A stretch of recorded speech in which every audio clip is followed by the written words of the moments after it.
তো hello guys, welcome back to my YouTube channel. আজকে নতুন একটা ভিডিও নিয়ে আপনাদের সামনে চলে আসলাম। সৌদিরা বসে যেখানে আড্ডা দেয়, এরকম একটা ফর্সা আর কি যেটাকে বলা হয়, এটা বিষয়ে এখানে বসে আড্ডা দেয়।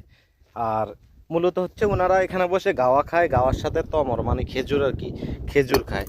তো আমি আপনাদেরকে গাওয়াটা যদি দেখাই, তাহলে গাওয়াটা এই যে এই দেল্লাতে বানানো হয়, আর গাওয়াটা দেখতে এরকম হয়, এরকম হয়। এই গাওয়াগুলো খায়। এটা হচ্ছে সৌদি আরবের মানে সৌদি আরবে যদি কেউ ঘুরতে আসে কিংবা কেউ কারোর সাথে দেখা করতে আসে, অবশ্যই গাওয়া দেওয়া হয়।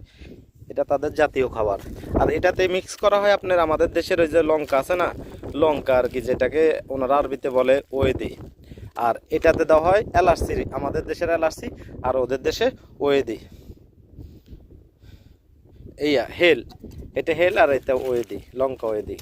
আর এই হচ্ছে জিনিসপত্র, এগুলো দিয়ে বানানো হয় আর কি আগুন জ্বালায়া। তো এ হচ্ছে মূলত সৌদি আরবের আড্ডা দেওয়ার জায়গা আর